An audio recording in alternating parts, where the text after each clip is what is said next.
There are a lot of people asking right now if the top is in for crypto for this cycle, if they should dump everything and try to buy back lower, or if the recent downtrend and dumps are good opportunities to be buying. These are all good questions to be asking yourself, and today I want to share with you all some very important data and take a look at some key macro trends that are starting to shift that I think are good signs that crypto will recover from this downtrend and see stronger performance through the end of the year. Of course, it is always important to manage your own risk and make your own decisions, but I think that once you see what I have to share with you all, then you will understand why I'm still confident holding my crypto positions right now. Before I get started with that, make sure to subscribe and activate the bell icon so you do not miss out on more videos like this, as well as everything else I post here on the channel. Perhaps the most important macro factor that both the crypto and traditional markets are paying attention to is when the Fed will cut rates. Currently, rate futures are pricing in a first rate cut at the September FOMC meeting and then a second rate cut in December. While Powell and other Fed officials are maintaining that they are still depending on new data for their decisions, they have made many optimistic statements after data for May and June showed some signs of disinflation returning. Powell noted this week that the US labor market cooling and inflation easing notably could be signals that rate cuts are nearing. What matters here is not the exact date that the first rate cut will take place, but rather the big picture shift from central banks tightening their monetary policy to central banks easing their monetary policy. We have already seen this shift beginning with some other central banks across the world cutting rates for the first time, and it is only a matter of time before the Fed does the same. Now, before we keep going and talk about the rest of the very bullish reasons why I think that we're still in the bull market, there is something else I wanted to show you today, and that is our partner Margex. They're actually having a nice airdrop just by trading, and you can get an airdrop that could be worth a lot of money moving forward. So Margex is offering a $5 million airdrop of Hamster, which is the token for the popular Hamster Combat game on Telegram. The airdrop is super simple. All you need is an account on Margex to get started. If you don't have one, then you can use my referral link down in the description to set one up, which is quick and easy and does not require KYC.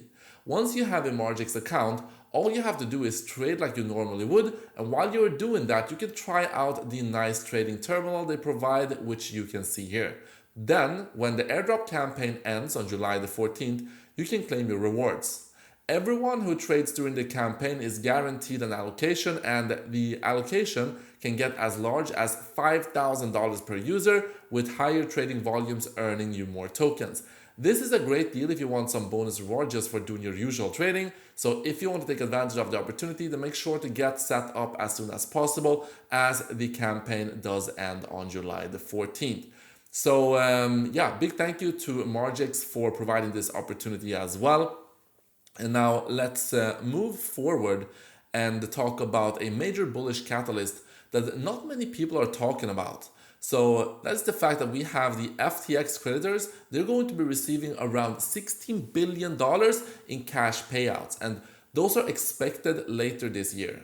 Analysts are predicting that a significant portion of FTX creditors will use some of their payouts to reinvest back into crypto. And if you think about it, it does make a lot of sense.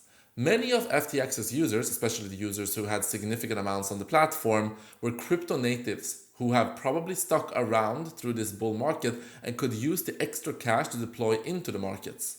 Just for a size reference, the spot Bitcoin ETFs have seen a total net inflow of around $15 billion so far.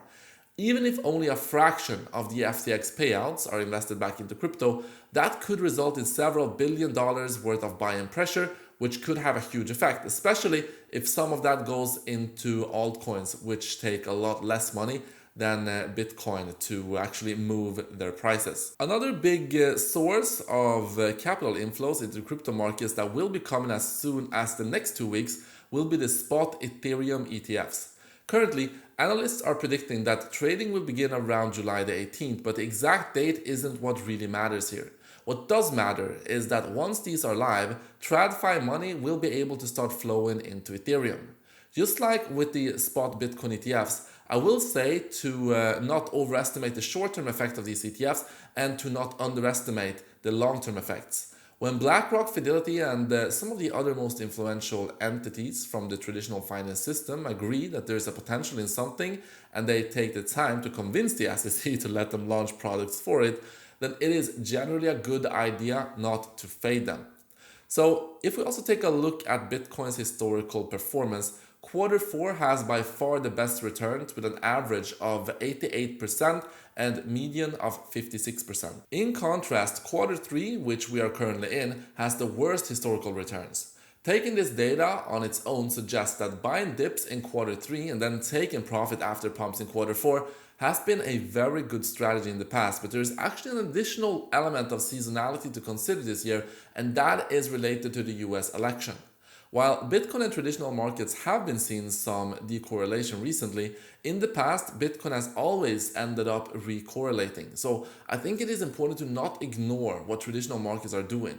In US election years like this one, the S&P 500 typically sees a pullback leading into the election due to some uncertainty, and then an average pump of almost 10% after the election through the end of the year. And one of the biggest sources of fear recently in the crypto markets related to Bitcoin specifically has been the German government selling Bitcoin and expectations that Bitcoin being distributed to Mt. Gox creditors will cause a huge dump. In relation to Germany selling, they won't be relevant for much longer as they have already sold a significant portion of the Bitcoin they held, and if they keep selling at their current pace, they will run out in the next week or so. While the roughly $1.4 billion worth of Bitcoin they have left is not a small amount, even if they sold it all in one day, it would not have too much of an effect. It would also would not be surprising to see some bullishness emerge as a result of them being done selling whenever that does end up happening. In relation to Mt. Gox, the idea that roughly 140,000 Bitcoin they hold will be dumped around the same time and cause a massive crash, it is not accurate. Of the total amount of Bitcoin they hold, around 95,000 Bitcoin will be distributed within the next roughly 3 months, with some going to funds that bought claims, some going into other bankruptcy proceedings, and around 65,000 Bitcoin going to individual creditors. There are several factors to consider here that could cause this event to have less impact than the markets may expect. First is that these coins will not all be distributed at the same time, so selling will be spread out and have less of a dramatic impact. Second is that the people receiving Bitcoin here were early adopters, as Mt. Gox was hacked all the way back in 2014. These people have also already been forced to hold through years and years of bankruptcy proceedings, so it is not too crazy to think that they won't all be dumping their Bitcoin the day they get it back. So with all of this in mind, I think it is pretty clear that while things may seem bad right now, with Bitcoin breaking down and testing key levels of support, and many altcoins seeing huge drops over the past few months, the rest of the year holds a lot of bullish things happening for crypto. So some of the best opportunities in crypto come during the times when everyone is afraid and panicking, and that is what has been happening recently. I hope that this video was very helpful to all of you, and I will see you guys in the next one.